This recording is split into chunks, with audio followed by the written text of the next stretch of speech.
Do you feel like you are watching a movie of your own life, but the remote control is broken? Look around you.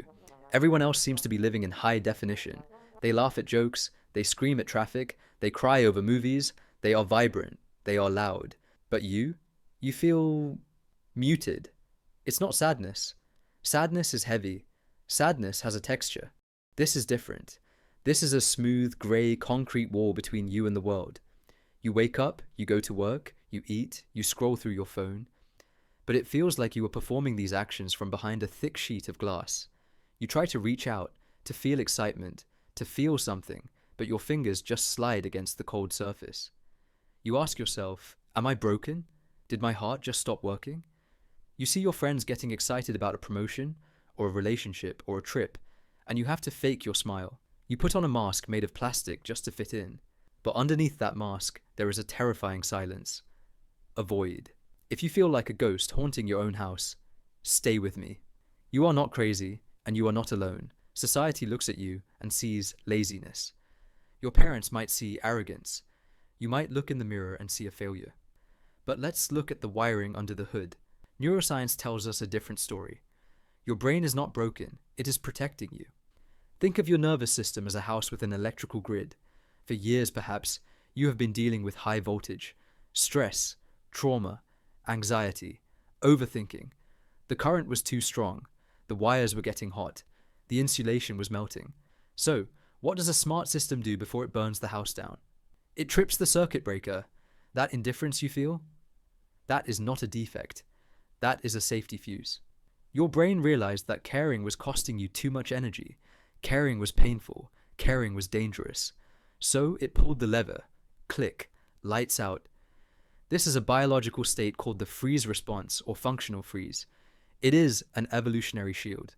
It's not that you can't feel, it's that your brain has built a dam to hold back the floodwater because it thinks you might drown if it lets the water through. Here is the cruel twist. Here is where most people get it wrong. Because you feel numb, you panic. You think the solution is to force yourself to feel. You try to whip yourself into motivation. You drink 3 cups of coffee. You scroll through motivational videos. You scream at yourself to wake up. But think about the metaphor. If your leg is broken and you try to run on it to prove it works, what happens? You break it more. By trying to force emotions that aren't there, you are draining the tiny battery reserve you have left. You are revving the engine of a car that has no gasoline. The more you fake it, the thicker the glass wall becomes. You are punishing your brain for trying to save you. You are fighting the firefighter who is trying to put out the flames. The paradox is simple but painful. The harder you try to care, the less you are able to care. You are digging a hole hoping to find a ladder. So what do? How do we melt the ice? The answer is counterintuitive. You must drop the weapon. Stop fighting the numbness. Accept it. Treat this indifference not as a prison, but as a winter.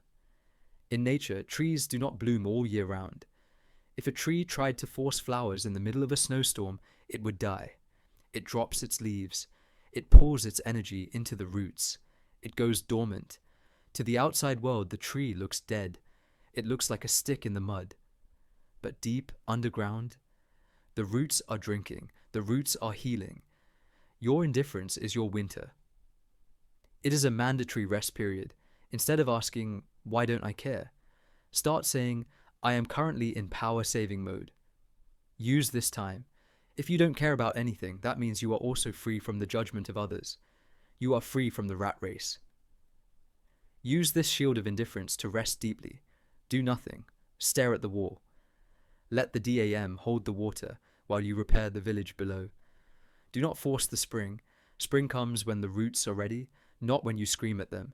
Listen to me. You will not feel this way forever. The circuit breaker will reset.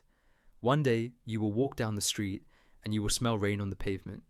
Or you will hear a specific chord in a song and you will feel a tiny spark, a little crack in the glass. It will come back.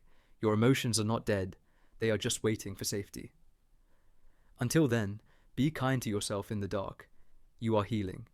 If you want to understand the wiring of your own mind, subscribe to the channel. Let's navigate this winter together.